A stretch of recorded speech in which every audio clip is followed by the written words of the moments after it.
Right, hello, I'm Linda Farrell and I'm Hello. going to ask you some questions about your involvement with the 33 Arts Centre. Okay.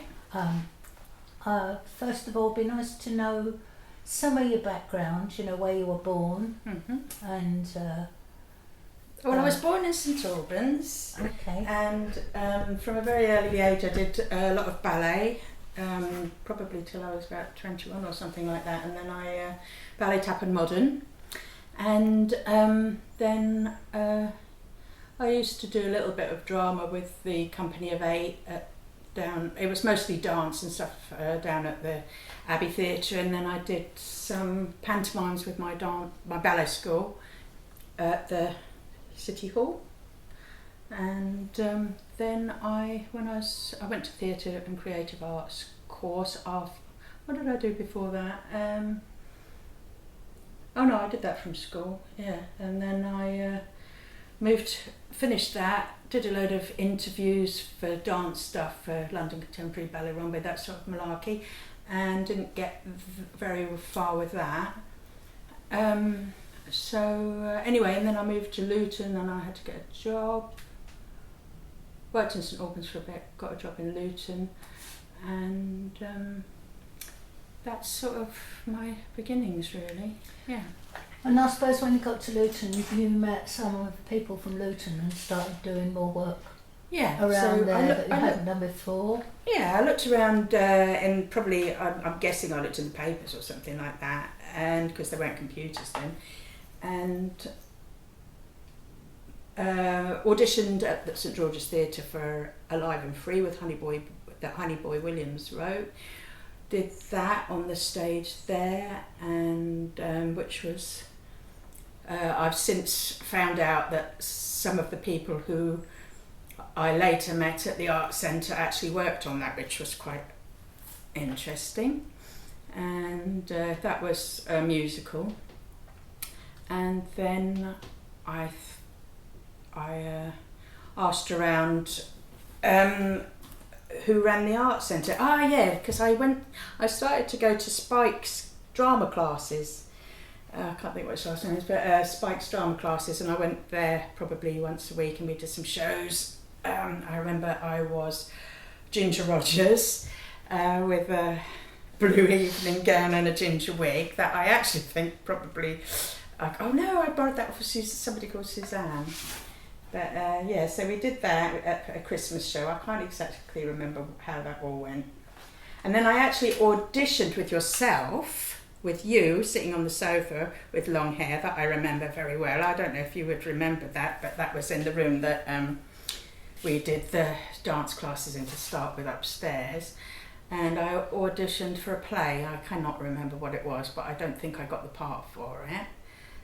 Or I did some readings. It was something like that. I can't remember exactly what it was, but I didn't know who you were then, to be honest. But then I asked around and found out who I was to ask to see if I could run some movement classes. And so I approached you in a drinking establishment in Luton. I remember that well. And so I asked you if it would be possible to put on some dance classes or movement classes, and you said that'd be fine. So that was my first real sort of introduction to, and the fact that you agreed to me doing it and all that gave me such a big boost of confidence. It was absolutely fantastic. So so I started doing classes for people on a Tuesday night, I think it was. We did an hour of movement and an hour of sort of warm up and exercise and something, made up silly names for all the exercises we did. And then we did an hour of creative sort of dance afterwards, which led to various, further on led to some performances that we did. And so I'm talking sort of probably, that was the early 80s. And from that, several people started coming to the classes. They were quite reasonably well attended for the space because you couldn't fit a huge amount of people in there. But it was an intimate sort of exercise class which suited me because I couldn't have coped with anything bigger. And you couldn't really look at people and see what they were doing if you have a million people in your class. But And then, so one of the thing about the art centre that was so brilliant was it was like what do you call a spider graph, where like you've got 33 in the middle there like that, and then you've got all these little shoots coming out that join you up to other people. And one of the joining up bits that came from my classes was a girl called should I name somebody? Yeah. Yeah, I think her name was Wendy Fletcher, but I'm not certain. But anyway, she worked for the Special Adult Learning Programme in Charles Street in Luton, which obviously, as it says, put on classes for adults with learning difficulties. And she approached me from coming to one of my classes and said it would be really good if I did some dance classes for some people at Charles Street. So I did. I started to do some dance classes for people with learning difficulties there, and then also did that blossomed out to people with mental health problems and visually impaired and hearing impaired, and so I started working at Farringdon Wing at Luton, and just sort of part-time classes here and there, and so my confidence grew and grew really from just starting that class there with yourselves. And then from the dance classes, obviously we did other things, such as there was always brilliant performances on all the time, so that like folk-beat fantasy and very diverse. So there would be like Mongolian throat singers and all sorts of wonderful performances that you'd meet other people at as well. And then they also used to bring in people to do workshops such as Theatre de Complicité and the Gambling Geysers, and huge amount of wonderful drama class groups. And I actually got some work through that as well, because I did a workshop with the Gambling Geysers, and then I'm not quite sure, I was one of the schools in Luton. I think that was still in the 80s, and that was with adults with learning difficulties as well, I believe. And have you got any more questions for the moment? Did you partake in? Well, you did partake in those workshops. Were there any other type of workshops that you can remember? I vaguely remember something about Alexandra technique.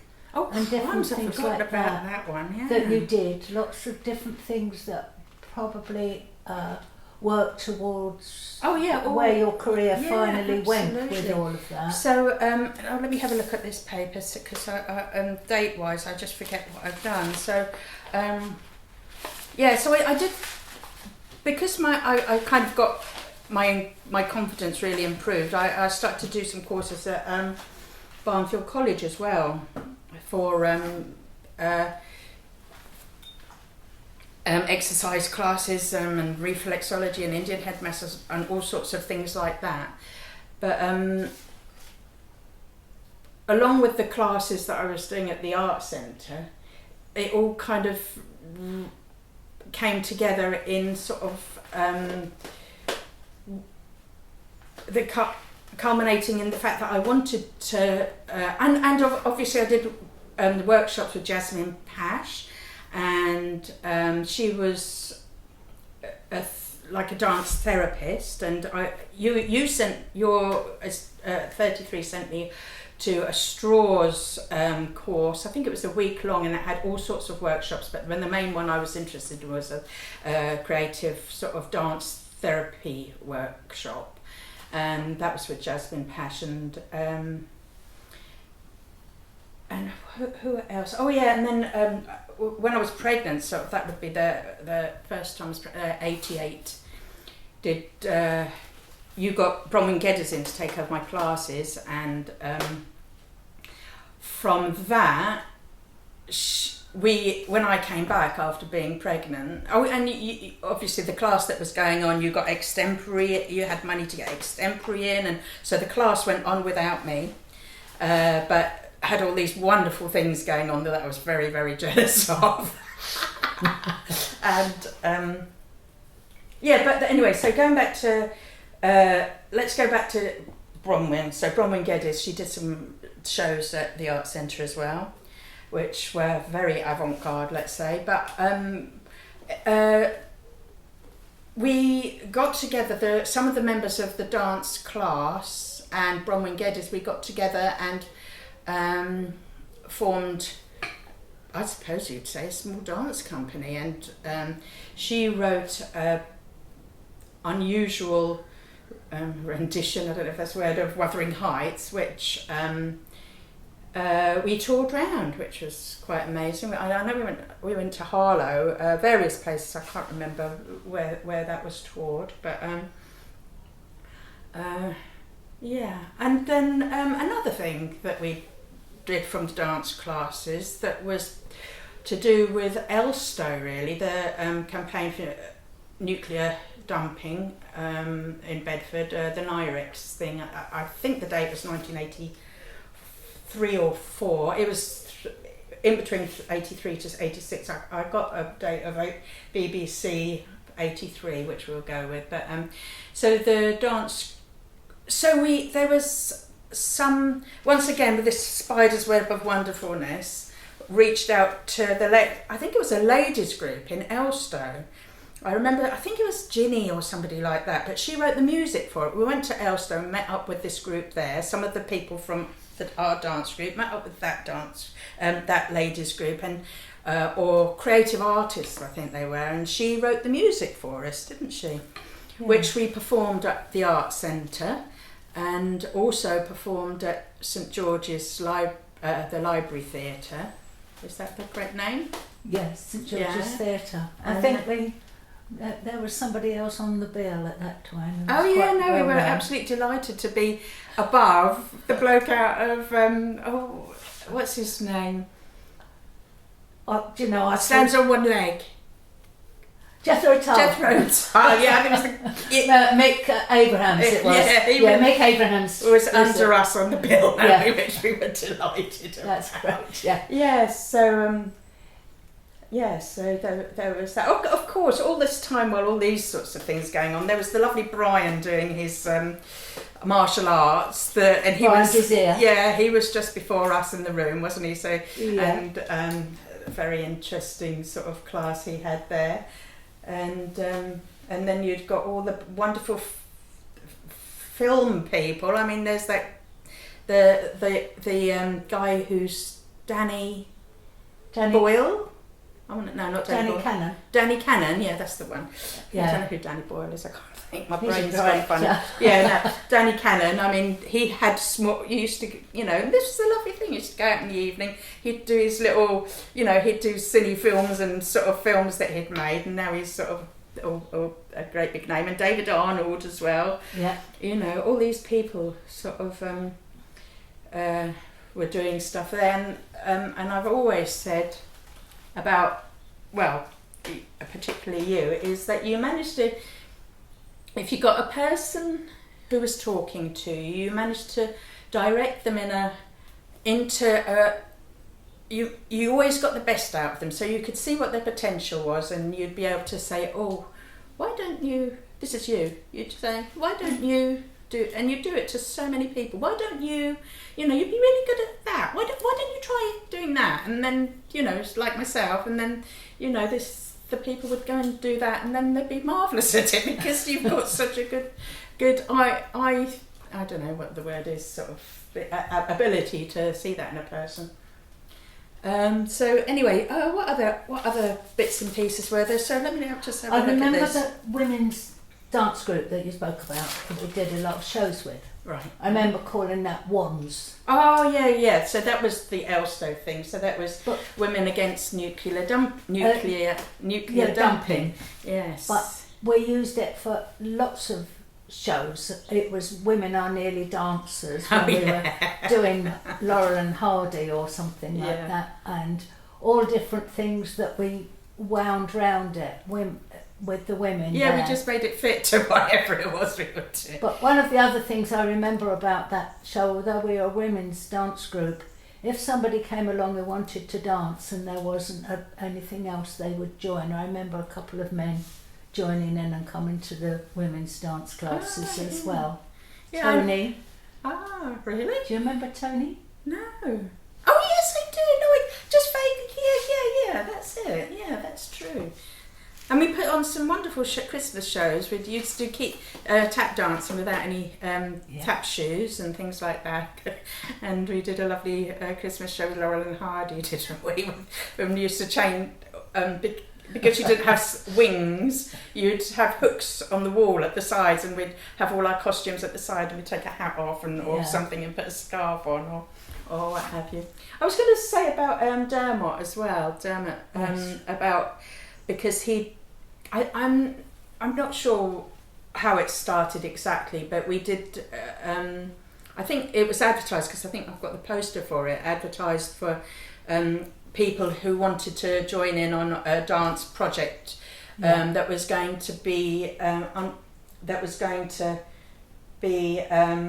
one of the blue backgroundy things, so that you could put visuals behind. And we had working sort of all together, we came up with sort of like, we were going to have a box which we actually spent ages making, and it had dark green on, didn't it? And we were gonna, it was all about Is it called Light emotions. In the Box? No, it was something to do, it had an eye, because Jenny's got it, it's got an eye on, and it was in French, I see you or something like that, but it was in French, but I can't remember I think it was probably, the title of it wasn't in very good French. That's all I can say. It's probably the wrong tense. But so that was a wonderful workshop that we worked in the bit outside, didn't we? Oh, weekends we used to go there and putting it all together and acting it all out, and we did dance workshops. In couples, wasn't it? And it was all about relationships. That's right. And I mean, we did real sort of creative work to come up with each separate one, didn't we? And each side of the box was going to have a different emotion.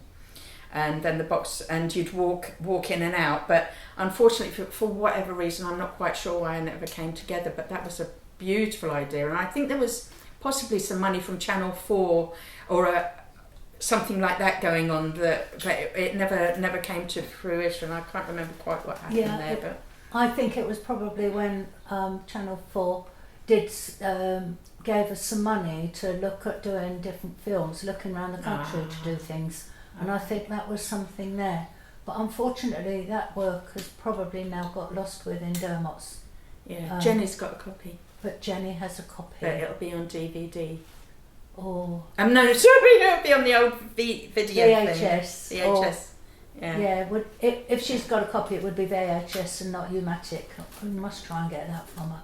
So anyway, our classes went on. We did loads of wonderful things. Another little bit of the Spiders web thing was being introduced to Frankie and Chris and Frankie, who ran the carnivals, because the art centre dance group or whatever, and I'm sure the rest of the art centre put on what do you call them, the thingies, like, you know, the floats, and we were a fish tank, I believe.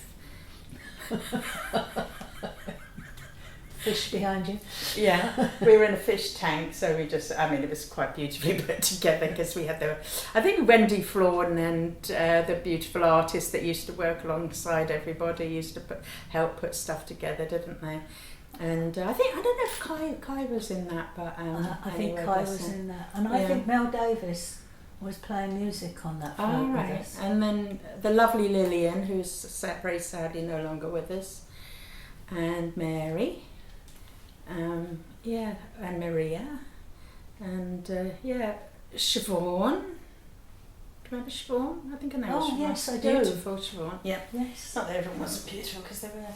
And so I think it must have been somewhere along the lines that you introduced me to Chris and Frankie, and they said, "Oh, why don't you come and do some work for us? It'd be great if you did some work along with St Matthew's School," I think it was. So I did some workshops towards a performance in People's Park with them. Did Festival of Lights with them, making all the beautiful lights for Diwali. I think we're in 92 now, something like that, I don't know. The Oaks Panto was 88. Oh, I've got a list of things here. Festival of Lights was 92, that was good remembering, wasn't it? And then I did quite a lot of work with them, thanks to you. Did quite a lot of puppet, making the puppets, but also a lot. I seem to recall we did this. I don't know because they had different themes for the carnivals all the time. So we did a sort of dance thing that went in between the floats and I just remember it being like the sea. We just had loads of blue material, and that was rather wonderful as well. So, and then I did pantomime with them with one of the centres with adults with learning difficulties. We did a play together with Chris and Frankie, and I think there were so that they were rather wonderful. And that was all linked back to 30. There was all sort of these connections coming back, and then they got me into working at Marsh Farm doing weekend arts college, WAC, and I used to do on a Saturday morning. We did an hour of. I did 2 hours with two different age groups, but there was also singing and drama going on there as well. And we did lots of shows in the Marsh Farm Festival. That would be 92. Yeah. Oh yeah, Wuthering Heights was February the 9th, 94. Just to let you know that. And then lots and lots of wonderfulness really from the Arts Centre. And what it has culminated in really is the fact that my confidence was really raised. It made me go and learn different bits here, there and everywhere, and working at Charles Street as well. And when I was doing my classes at Charles Street, I started doing all manner of groups, like I said, visually impaired, etc., etc. But when I was working with the extremely disabled adults, let's say with cerebral palsy or such like, I was really concerned that I wasn't giving them the best I possibly could during the movement workshops. I must just tell you about those wonderful workshops I did at Berry Park with the Caribbean over 60s, which I used the music from. What's his name? Rogie, S.E. Rogie, who obviously he recorded at the Arts Centre. Did we actually see him live? I did, so I guess you did. I think I did, yeah. And we were and they loved the music, and we did all our exercises, and then I just put it on, and they just used to get up and start dancing. It's lovely. But anyway, I don't know what I was talking about now. Charles Street, yes. So really worried that I would hurt people. I mean, we just used to work with material and scarves and hoops and all sorts of things. But I thought I really want to help these people. So I had a stupid job. I was unemployed for a while because I was bringing my kids up, and then I auditioned. No, I didn't audition. What's the proper word? I went for an interview at Hillcrest, one of the special schools in Luton, to work as a physio assistant, because I thought, well, if I can be a physio assistant, then I can learn how I can put my creative movement and help get them into do some beautiful movement, but also if I can learn to do how I can help them as well, that would be my ideal. So anyway, I started there in about 97, I believe, and carried on, and I started and then worked at various schools, Glenwood and Lady Sia Verner in Luton, which were all schools for children with special needs, and then in 2007 I started. No, I think it was before then. Anyway, I have to look at my bit of paper and from I went I went on day release to South Bank and did my physiotherapy degree from February 2003 to 2007. And from there I got my degree, and I stayed in the special, although you have to do I think it was 2 years or whatever in the hospital with adults, etc., the scary people. I went back to working in the community, doing community physiotherapy with using my movement and creativity and confidence, and worked in all the special schools as a children's physiotherapist. So starting at the art centre has brought me to that point, really, so which was wonderful. That's fantastic, Leila. One of the questions I'd like to just see if you've got any knowledge of is looking at what, you know, the facilities that were at 33 and what you learnt there. Have you got any, especially with your later work, any comparison with current local arts provision as to what it was like then? Okay, so the thing I really which really drew me into the art centre was everyone was so friendly. It wasn't all I'm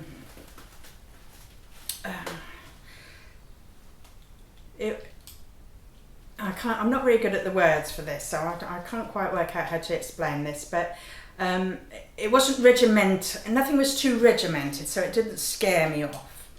So if I went to if I was to go to a keep fit class, if there was just like 100 people in there and one person at the front shouting out orders and doing stuff, then I would just walk out immediately. The fact that everyone was so friendly, everyone knew each other, there was a cafe outside. I wasn't scared by it, and I do get scared by things, by people.